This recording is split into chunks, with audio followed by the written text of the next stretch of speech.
हर खबर पर होगी आपकी पकड़। डाउनलोड कीजिए एबीपी लाइव ऐप। नमस्कार, एबीपी न्यूज पर हाजिर हूं मैं रुमाना इसार खान। चीन की चालबाजी दुनिया के सामने है। चीन ने भारत को जिस तरीके से धोखा दिया, उसी का नतीजा ये कि हमारे 20 जवान शहीद हो गए। इस घटना के बाद देश में गुस्सा है। भारत चीन से हिसाब चाहता है और चीन का सही इलाज क्या हो, इसी पर चर्चा करने के लिए बेहद खास मेहमान इस समय मेरे साथ मौजूद हैं। डॉक्टर लोब्सांग सांगे, जो तिब्बत की निर्वासित सरकार के प्रधानमंत्री हैं। सर, बहुत बहुत स्वागत आपका एबीपी न्यूज में। सबसे पहले जो गालवान में हुआ, उस पर आपकी प्रतिक्रिया। नमस्कार जी। ये बहुत अफसोस की बात है, हमारे भारतीय जवान शहीद हो गए। जो चीन का सैनिक ने सीमा पे घुसपैठ किया इलीगली, तो उनको हम विरोध करते हैं। तो हम तो 60 साल से कहते रहा है कि भारत को होशियार होना चाहिए, क्योंकि जब से तिब्बत को कब्जा किया तब से ये सीमा जो है तिब्बत भारत की सीमा, भारत चीन का सीमा हो गया है। तब से ये घटना और दुर्घटना होते रहा है। अब ये अफसोस की बात है, अभी भी भारतीय जनता को तिब्बत के बारे में, ये सीमा के बारे में जानकारी अच्छा नहीं है। सबको होशियारी होना चाहिए, तिब्बत का इश्यू को पढ़ना चाहिए, आपको एक्सपीरियंस होना चाहिए, आप लर्न करना चाहिए, यह हम कहना चाहते हैं। सर, चीन की जो विस्तारवादी नीति है, उसके बारे में मुझे लगता है कि दुनिया को आप बार बार बताते रहे हैं। आज एक बार फिर से मौका है। किस तरीके से आप बेनकाब करेंगे चीन को?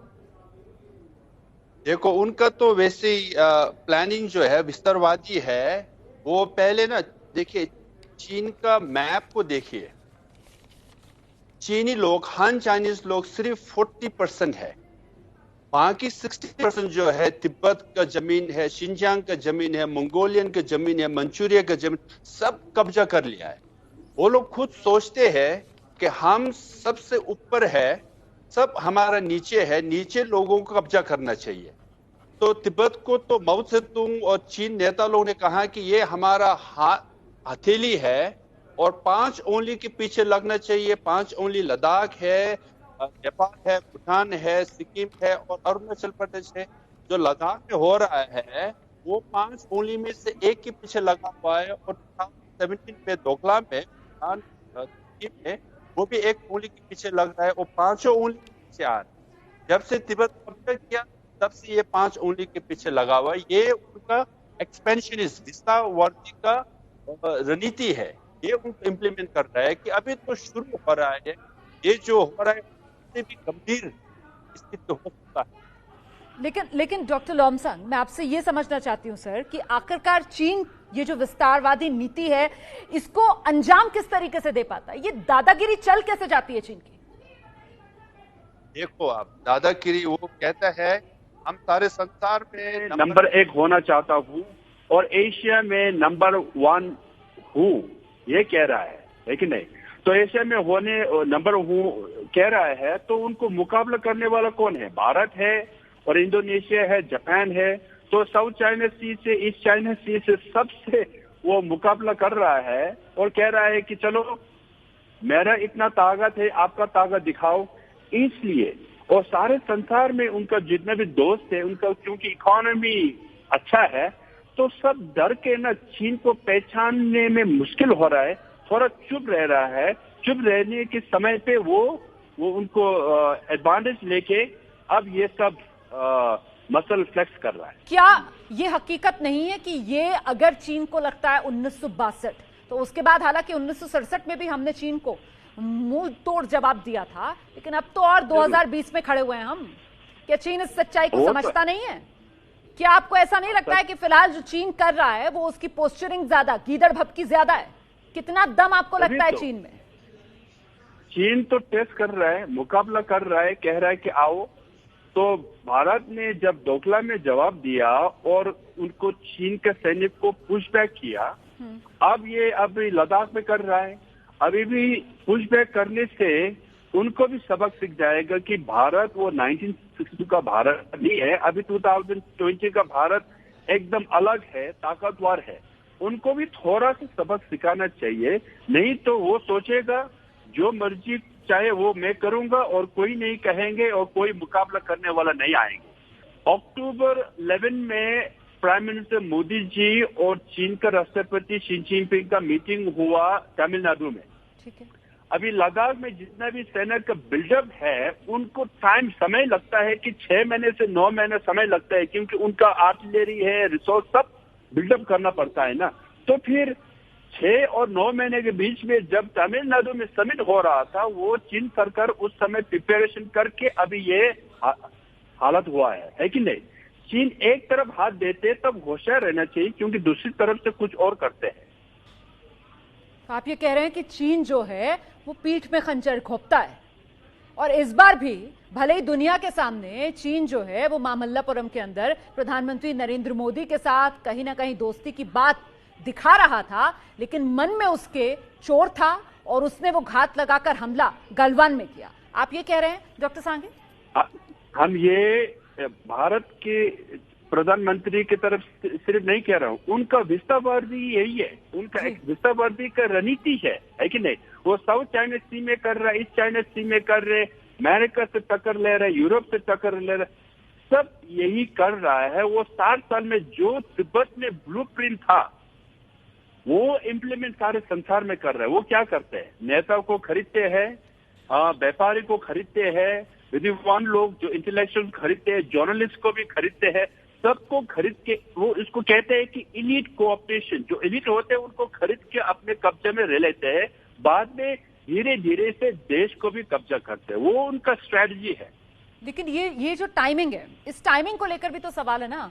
ये भी कहा जा रहा है डॉक्टर सांगे कि जिस तरीके से कोरोना के मुद्दे पर दुनिया भर में चीन अलग थलग पड़ा, उससे भी ध्यान भटकाने की एक चाल चीन की हो सकती है क्या गालवान में? वो तो है, ये तो इमीडिएट कॉस्ट है। लॉन्ग टर्म तो मैंने कहा ना, हथेली और 5 उंगली तो वो तो पहले से ही है। अभी इमीडिएट कॉस्ट यही है। देखो कोरोना वायरस का वो इसके बारे में WHO वर्ल्ड हेल्थ ऑर्गेनाइजेशन में करीब 130 देश ने कहा है कि हमें इनको जांच करना चाहिए, कहां से ओरिजिन हुआ है, जहां से ओरिजिन हुआ है उनको पनिश भी करना चाहिए, क्योंकि चीन सरकार कहते हैं हमने कुछ छुपाया नहीं, हमने कुछ नेगलेक्ट किया नहीं, हम खुलेआम से साफ से सारे संसार को बताया नहीं। 3 हफ्ते से 6 हफ्ते उसने जितने भी चाहिए उनको शट डाउन, उनको वो ट्रांसपेरेंसी नहीं किया, इसलिए सारे संसार को 3 हफ्ते से 6 हफ्ते का समय बर्बाद हो गया, प्रिपरेशन करने को नहीं मिला। अभी 8 मिलियन लोग इन्फेक्टेड है, करीब 4 लाख मर गए हैं। तो सारे संसार चीन के ऊपर घुसता है, फिर वो उनका विस्तारवादी ये है, उनका वो रणनीति ये है कि वो डिस्ट्रैक्ट करे। और सर, जिस तरीके से हमने अभी कोरोना को लेकर बात की, दुनिया भर का मोह एक तरीके से चीन में निवेश से भंग हो रहा है, और दुनिया में भारत जो है वो एक नए डेस्टिनेशन के तौर पर क्योंकि मजबूती से उभर रहा है, तो उससे भी यहाँ पर चीन को परेशानी, इस वजह से भी चीन उलझाना चाहता है भारत को इस तरीके से बॉर्डर पर। जरूर देखिए, वो कोरोना वायरस है, देखिए चीन सरकार कैसा है, वो कहते हैं लद्दाख हमारा है, सिक्किम हमारा है, अरुणाचल हमारा है, तिब्बत हमारा है, ताइवान हमारा, हांगकांग हमारा, सब हमारा है, कोरोना वायरस हमारा नहीं है। देखो सब जानते हैं कि कोरोना वायरस चीन से ओरिजिन हुआ है, फिर वो खुलेआम कहते हैं हमारा नहीं है, ऐसे कहने वाला सरकार है। और कोरोना वायरस लेके भारत लोकतंत्र मानते हैं और पालन भी करते हैं, हम भी लोकतंत्र मानते हैं, पालन करते हैं। वो इसके लेके वो कोरोना वायरस के लेके WHO मेंबर है, यूरोप है, अमेरिका, जितने भी लोकतंत्र मानते हैं, सब देश इकट्ठे होके आ रहा है। तो फिर चीन थोड़ा नर्वस हो रहा है, पैरन इनसिक्योरिटी हो रहा है, तो भी भारत को कह रहा है कि चलो उसमें भाग मत लेना, उसमें लीड तो छोड़ दो, भाग भी मत लेना, इसलिए हम ये कर सकते हैं, मुकाबला करने की सीमा पे आ रहा है कि नहीं? सर, चीन जो है कहीं ना कहीं वो बाजार के बूते भी अपनी ताकत बढ़ाता है। ऐसे में आर्थिक तौर पर आपको लगता क्या है, भारत को किस हिसाब से चीन को चोट पहुंचानी चाहिए जो एक अच्छा सबक चीन के लिए साबित हो सकती है बिना सीधे सैन्य टकराव के मुकाबले? जरूर, आप इडियोलॉजिकल तो हो गया ना लोकतंत्र और अथॉरिटेरियनिज्म, और इकोनॉमिक फ्रंट में भी, बाजार के वो व्यापार करने में भी। हाँ देखिए, भारत ओपन मार्केट है, चीन के सामान ज्यादा आ रहा है, चीन सरकार और चीन व्यापारियों को ज्यादा फायदा हो रहा है, उनको प्रॉफिट ज्यादा है। देखिए 80% to 20% ऐसा है कि नहीं? तो इनको भी बैलेंस करना चाहिए। तो प्रधानमंत्री नरेंद्र मोदी जी ने कहा है कि make in India self reliance होना चाहिए। इसको सारे जनता है, बिजनेसमैन है, सब सपोर्ट करके मेक इन इंडिया में प्रोडक्ट जो है वो अच्छा बनाओ, जनता खरीदेंगे, भारत का उन्नति होंगे, ये एक्सपोर्ट करो और भी भारत का उन्नति होंगे। इस तरफ से भी हम चीन सरकार को जवाब दे सकते हैं। बेहतर इलाज आपको क्या लगता है क्या हो सकता है चीन का? क्या सीधे युद्ध ही जवाब है?